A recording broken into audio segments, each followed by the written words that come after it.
Hello friends and dear students, welcome back to my YouTube channel SS Pediatrics. My today's topic is nutritional assessment. Nutritional assessment में हम क्या करते हैं, nutritional status को assess करते हैं. वो किसी का भी हो सकता है, किसी एक इंडिविजुअल का हो सकता है या किसी पॉपुलेशन का हो सकता है.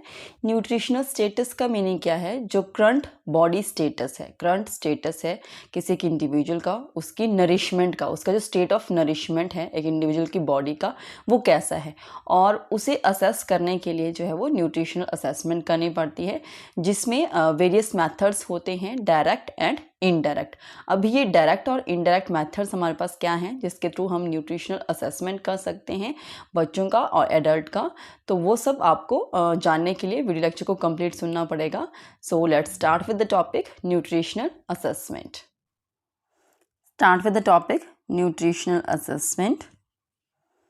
Definition of nutritional status. Nutritional assessment करने में हम उस परफॉर्म करने के लिए हम क्या करते हैं, एक इंडिविजुअल का न्यूट्रिशनल स्टेटस को असेस करते हैं. तो न्यूट्रिशनल स्टेटस क्या होता है? Nutritional status is the current body status of a person और a population group related to their state of nourishment. जो भी उनकी बॉडी कंज्यूम कर रही है और उन न्यूट्रिएंट्स को यूटिलाइज कर रही है, कैसे कर रही है, कितना कर रही है. The nutritional status is determined by a complex interaction between internal constitutional factors and external environmental factors. तो जो भी हमारा न्यूट्रिशनल स्टेटस है उसको जो है वो बहुत various internal and external factors उसके ऊपर डिपेंड करता है. सो इंटरनल जो हमारे फैक्टर्स हैं उसमें आता है age, sex, nutrition, behaviour, physical activity and disease. ये सभी फैक्टर्स कहीं ना कहीं अफेक्ट करते हैं एक इंडिविजुअल के न्यूट्रिशनल स्टेटस को. एक इंडिविजुअल की एज क्या है, मेल है या फीमेल है, वो कितना न्यूट्रिशन ले रहा है, उसका बिहेवियर पैटर्न कैसा है, कितना फिजिकल एक्टिविटी करता है, एक पर्सन जो है वो हेल्दी है या उसको कोई डिजीज़ है, तो उसके बेसिस के ऊपर उसका न्यूट्रिशनल स्टेटस होता है उसकी बॉडी का. एक्सटर्नल फैक्टर्स जैसे फूड सेफ्टी, कल्चरल बैरियर्स तो नहीं है, वेजिटेरियन है, नॉन वेजिटेरियन है, सोशल एंड इकोनॉमिक सर्कमस्टांसेस कैसे हैं. An ideal nutritional status occurs when the supply of nutrients conform to the nutritional requirements or needs. तो एक आइडियल न्यूट्रिशनल स्टेटस तभी हो सकता है किसी एक इंडिविजुअल का जब उसकी बॉडी की जितना रिक्वायरमेंट है उतना ही उसकी बॉडी में सप्लाई हो रहा है, उतना ही उसकी बॉडी जो है वो इनटेक कर रही है न्यूट्रिएंट्स का.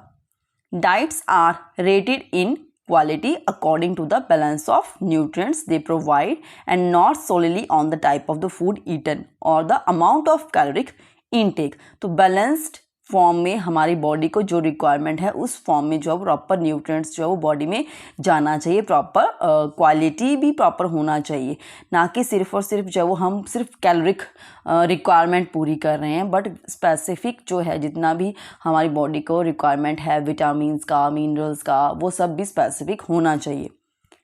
People can have an optimal nutritional status or they can be under or over. So जो हमारे पास न्यूट्रिशन को हम कैटेगराइज करते हैं that may be under nutrition या अंडर नरिश्ड हो सकते हैं इंडिविजुअल्स या ओवर नरिश्ड हो सकते हैं. तो ये माल नरिशमेंट में 2 टाइप्स में क्लासीफाई होता है. The nutritional status of an individual has consequences. An optimal nutritional status is a powerful factor for health and well-being. It is a major, modifiable and powerful element in promoting health, preventing and treating diseases and improving the quality of life. अगर एक individual का nutritional status अच्छा होगा तो वो उसकी health automatically अच्छी होगी, उसका वेलबींग अच्छा होगा. और ये न्यूट्रिशनल स्टेटस के थ्रू अपने आप को हेल्दी रखना, अपनी बॉडी को वेलबींग रखना, इसे इंडिविजुअल जो है वो अपनी हेल्दी न्यूट्रिशनल हैबिट्स की हेल्प से मॉडिफाई कर सकता है, अपनी हेल्थ को प्रमोट कर सकता है, वेरियस डिजीज़ कंडीशन से प्रिवेंट कर सकता है. माल न्यूट्रिशन में increase the risk of infection and chronic diseases. जैसे मैंने कहा माल न्यूट्रिशन जो है वो 2 फैक्टर्स में 2 एलिमेंट्स में आगे डिवाइड होता है, under nutrition and over nutrition. Under nutrition may lead to the increased infection and decreases in the physical and mental development, and overnutrition may leads to the obesity as well as to metabolic syndrome or type 2 diabetes. Purpose क्या है हमारे पास nutritional assessment करने का। जैसे हमारा topic है nutritional assessment हमें करना है, और न्यूट्रिशनल असेसमेंट में हम क्या करते हैं, किसी का न्यूट्रिशनल स्टेटस को असेस करते हैं। बट करना क्यों है, why, what is the purpose? First is to identify the individuals और population groups at the risk of becoming malnourished. पहले हमें आइडेंटिफाई करना है कौन सी पॉपुलेशन जो है वो रिस्क पे है मालनरिश्ड होने के लिए। Then this will help us to identify the individuals और population group who are already malnourished, and to develop health care programs that meet the community needs which are defined by the assessment.